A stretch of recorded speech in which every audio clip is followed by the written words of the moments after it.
All right, getting ready to go. Okay.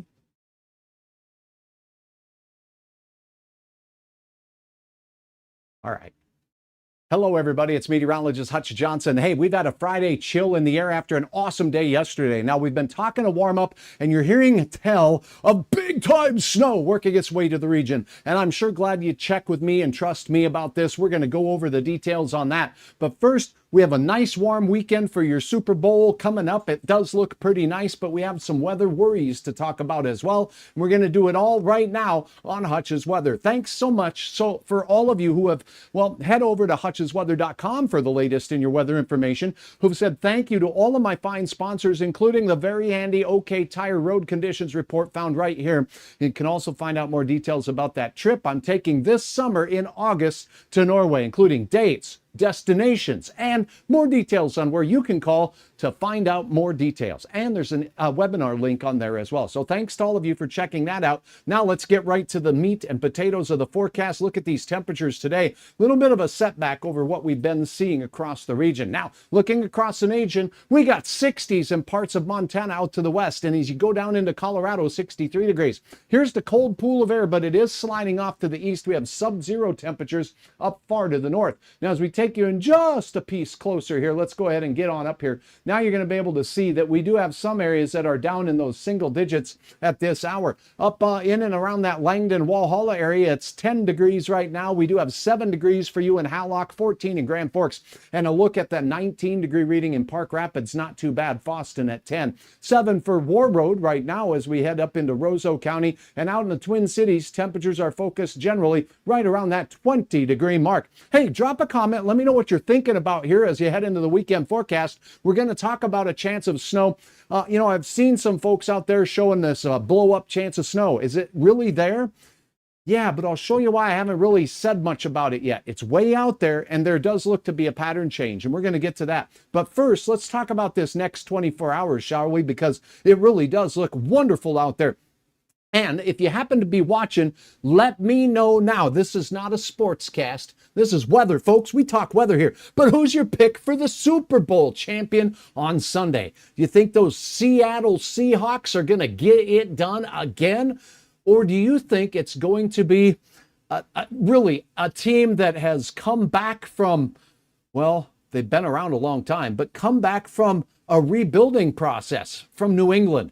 Who is your pick? Drop it in the comments. Remember to like, comment on this. It does help spread the word about Hutch's Weather. Here's a look at your forecast. We're going to start with the hour-by-hour details of tonight's weather. And I got to put this into motion for you here because there are a couple of factors that we'll want to really focus on in this forecast, and that's wind and it's the cold pool. Now, to focus on the cold pool, do you see these blue-colored lines here? That's a cold pool of air, while out to the west in the western Dakotas, we have those red lines. That's a warmer, thicker air mass. Now, the wind out here, these isobars are close, but they're coming more from a southerly direction for us here, northerly winds, and they'll be stronger out to the east. So the northerly winds that have kept us cool throughout the day are going to continue to maneuver their way through the region. So now as I set this into motion, even for a little bit here, let me go back to the model run here that's going to get me farther out in time into tomorrow. Here we go.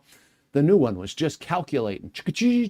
Okay, here we go. So we have those north winds. This is the high pressure center right here. It's moving into northern Minnesota. So that by tonight, as we approach the 10 o'clock hour, the wind will be a lot less out in Minnesota. And then those south winds will start really chugging along out in the western and central Dakotas. That means milder temperatures working their way in overnight. So maybe steady to slowly rising temperatures for a few locations to the west. Meanwhile, out across our area, as we head through the overnight hours, we'll still have a northerly component to the wind as we go towards 12Z, which is 6 a.m. So as we get to the 6 a.m. on your Saturday, here's what we're looking at. A chance for a flake. More clouds and north winds across the arrowhead of Minnesota. As we look into the Red River Valley, look at the wind shift that's about to take place. Close isobars means increasing winds in the morning.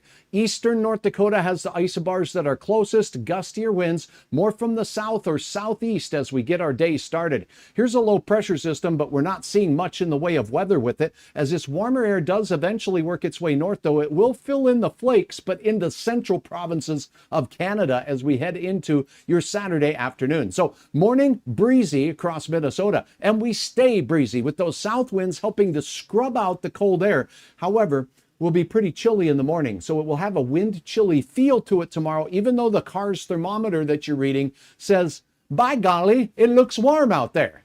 Well, it's going to have that Hutch's hunch of a cool feel until we get to the late day. Notice the red line punching into southeast North Dakota. That's the nice warm up that heads into the evening hours. Cannot rule out a flake in the Rainy Lake area and also Lake of the Woods area. As this warm air rises up over the cold pool there, we'll bring out a few flakes again. And that means slippery for those commuters out in the northern reaches of Minnesota. Now, as we continue this through, the low pressure system moves out of here, leaving us with high and dry conditions for Super Bowl Sunday, and the warming trend really gets into motion. So let's move over the facts you need to know for your weekend first, and then we're going to take a look at this snow chance. I'm going to tell you why I'm not overly worried about it yet, but it could bring snow.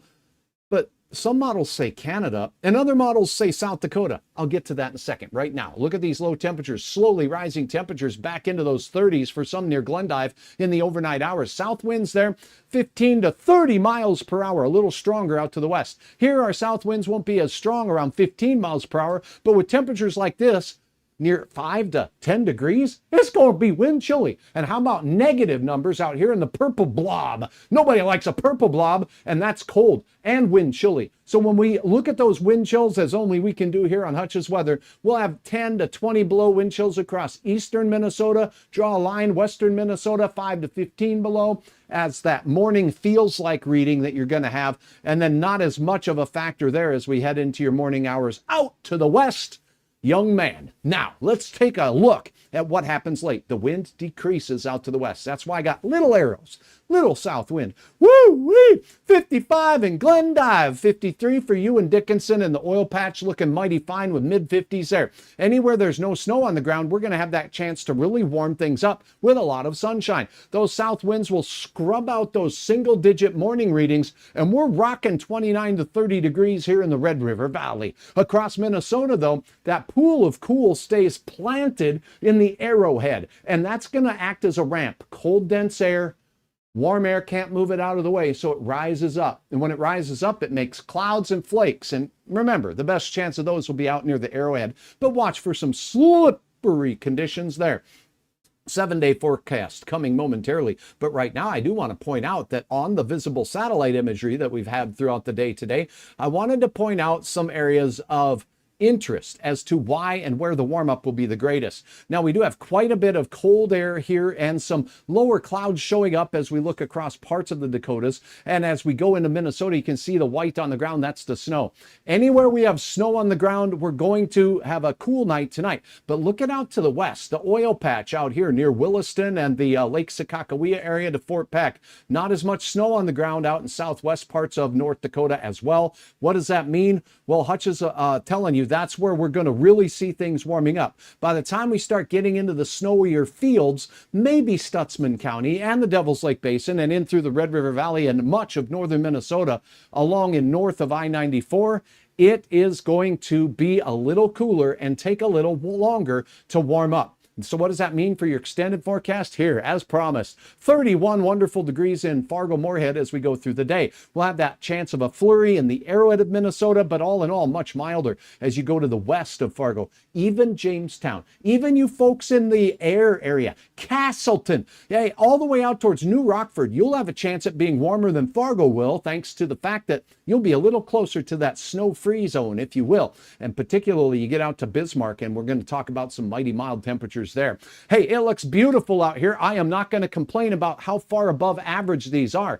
20 is your average high on Saturday in Fargo, Moorhead, and this region. So you can see we're going to be well above average. I'm still holding on to a 41 wonderful degree wowza McWowza day, but we will have a little bit of a weather wiggle wobbling through the western part of the Dakotas. Your weather might actually be cooler. Your warmest day looks to be on Sunday.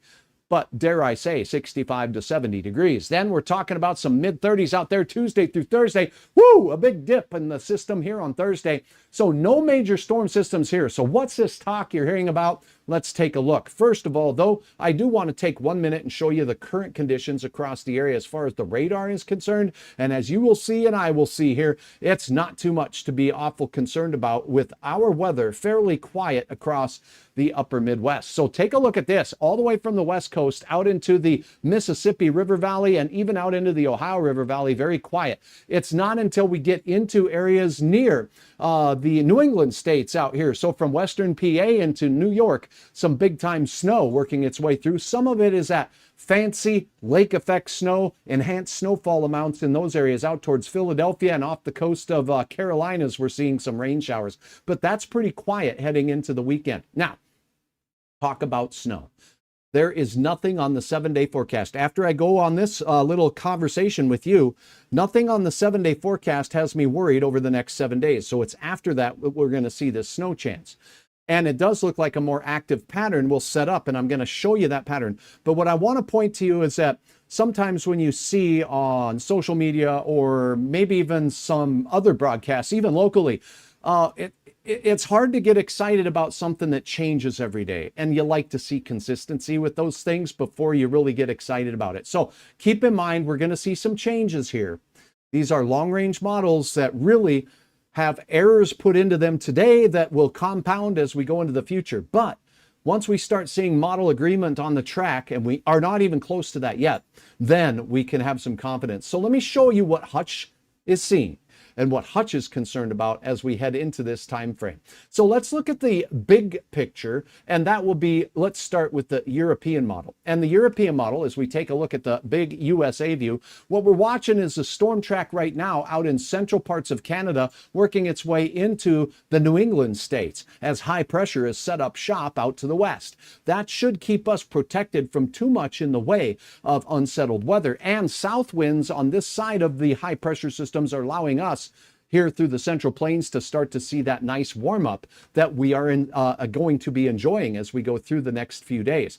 But here's what I want you to pay attention to. Now, I'm not going to start with today's, let's start with today's European model, and let's go back and take a look here at what it's showing. We have very quiet conditions as we go through your weekend here. So now what you're going to see is this track through the Canadian Prairie provinces and Alberta Clippers working their way out and hitting more impactful weather into the northern Great Lakes region. Here is part of this same low pressure dip in the jet stream that's going to bring some Rocky Mountain snowflakes to Montana. And as we go through, that skirts very quickly out of here, so it doesn't stick around long enough to be significant. That's on Monday, Tuesday, and that's why I had a little flake on that as you look through your forecast there. But now as we head into the deeper part of the week, high pressure sets up shop.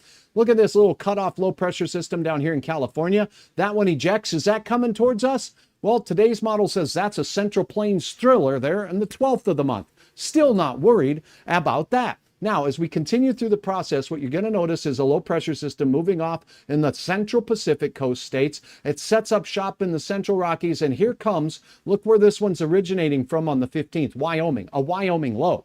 So if it starts out in Wyoming, it has to take a pretty slow and specific path to bring us much in the way of snow.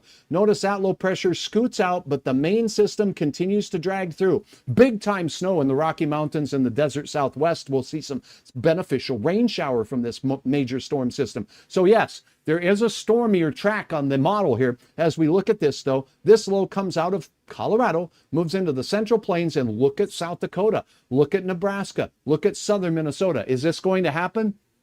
It's not highly likely that this will be the precise track of the storm. I mean, look at the date. As we're sitting here on about the 6th of the month, we're talking about 12 days, almost 2 weeks out.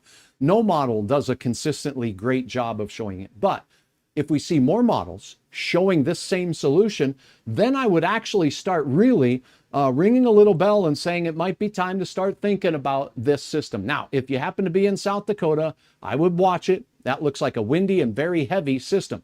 Colorado lows, these type of storms moving out of the central Rockies, be it Wyoming or Colorado, if they are slow moving out and we get south winds ahead of them, it takes moisture from the Gulf, brings it up into the northern plains. And if it moves through slowly and kind of meanders its way through, there can be some significantly heavy snow. And most of our 12-inch or more snowfall systems through South Dakota, into North Dakota and parts of Minnesota are are most of the events that do deliver a foot or more are these Colorado low systems. That's why on the radar you're going to see it. Now, I do want to take a second and show that not only do we compare model from America to the model in Europe, but we also compare the model runs prior to this one. So I'm going to go back to yesterday's model on this, and I'm going to show you why I really wasn't ringing the bell yesterday with regards to this particular system. So here's the same model, the European model. Yesterday's run. We're going to zip right through all the nonsense because it's quiet throughout. There's the first part of this system swinging through with a flurry. Here's the main event. And yesterday, look at what it did as we got on through the 12th, not so much. And then here comes look how low and far south this system moved there. And then boom, look at where the low is now, moving through parts of North Dakota and South Dakota with the main snow band up in Manitoba. So that was the European model yesterday. And I'm like, it doesn't look too big of a deal that far out. Again, it's the 18th. So if we go back even one day further to see if there was consistency on this solution, let's go back out towards the Wednesday model. Why not, right?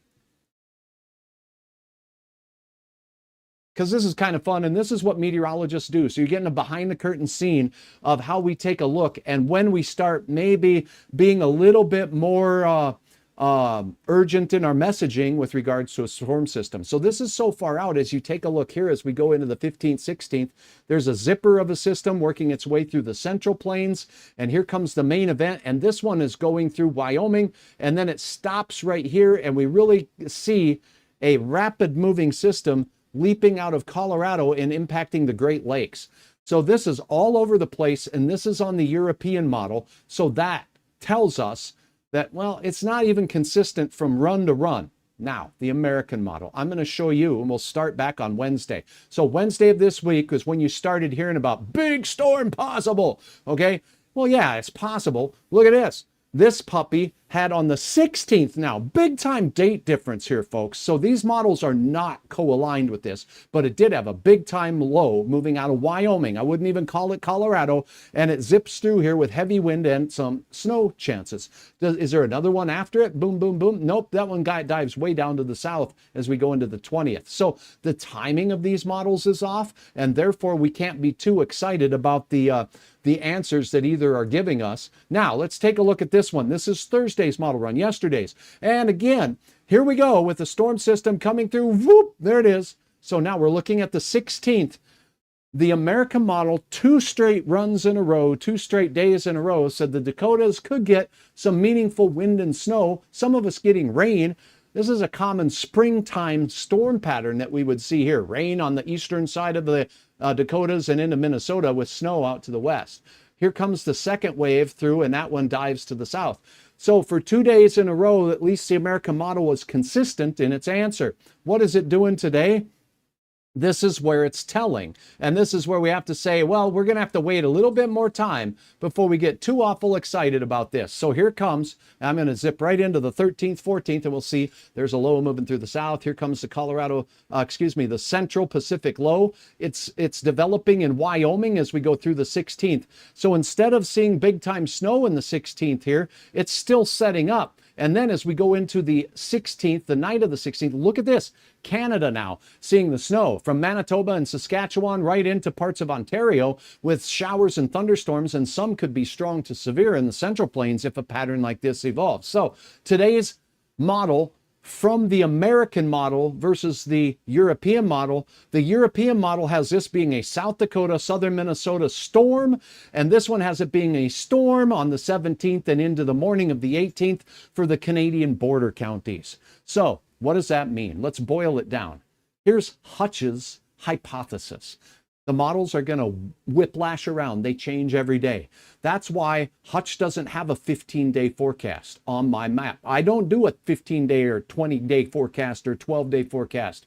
I stick with 7 because anything beyond days 4 or 5 really have a lot of this whiplash that you're seeing here. One day the model has it, the next day it doesn't. The temperature's this, the temperature's that. So we can't get too excited about the exact track of a system moving out of the Rockies. It could be anywhere from the 16th, 17th, and into the 18th.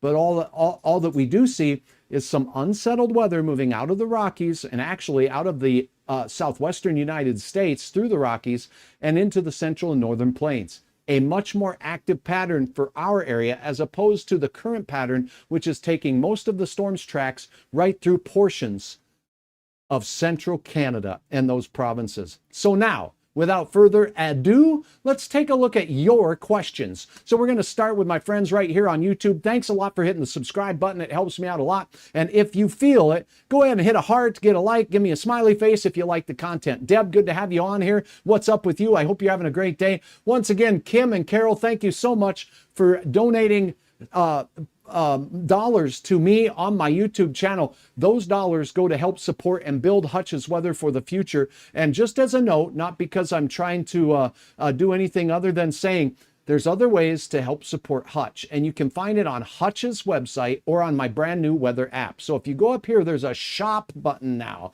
and you can support Hutch by heading to the shop. And if you head on into the shop, you're going to see some merchandise that you can get with some fun Hutchisms on there. Some Pedro is on there, and you can shop by a design that you see here. You can shop by all this stuff right here is available for you, and you get to take something home and help spread the word that Hutch is out here watching the skies for you. So thanks to all of you who have ordered, and I can't wait to continue to bring you new designs as we go through. So thank you again, Kim and Carol, so very much. Clint, good to have you on. Driving by Glendive, 42 degrees. That is Hutch's hometown, Glendive, Montana. Grew up most of my young years, though, in Billings, and loved that place. My grandparents have lived their entire life there, and I still have family in the Glendive area. 42 degrees. Oh, we've got a report here that somebody's looking for the Seahawks there. That Deb, thank you for your vote on that. And we have a vote on the Super Bowl. Go ahead and comment who you think is going to win the Super Bowl. I see that Clint says that they're rooting for the Patriots, or they think the Patriots are going to win was the question. So good. And you are appreciated. Thank you very much, Substitute 206. And thank you for the pats on the back. I do appreciate being here, and I appreciate the respect and the trust that you place in me to be your meteorologist. So thank you very much for that. And then here we got Terrell Leslie, thank you very much for watching from Fergus Falls. It's good to have you on, and thanks for joining. Whether you're watching the broadcast now or the replay, let me know in the comments as well, because the replay, if you came in late, go see the replay. You'll see the whole thing, including the forecast for the first 24 hours, all the way to my consensus on all this noise we're hearing about winter storms making their way through. Too early for that is the bottom line. I love it. Pedro the Weather Dog is on there. It says, Terrell, thank you very much. And, or is it Terry? I'm sorry, Terry Leslie. I'm blending digits and numbers together and letters together that I'm not sure which it is. Joe, good to have you on. Ice fishing. Flag Island. Good. Watching from the fish house. Thank you very much. Hey, is it helpful out there? Make sure you tell some friends, and I'm going to give you a big wave. Always check that ice and tell us how the luck is going out there. Are you snagging some good ones? And what are you catching? Are there some walleyes biting right now? I know that we're getting to that time where I've seen some pretty big pictures of some big walleyes pulled out. Hey, FJ says the Seahawks is a pick for you. Thank you.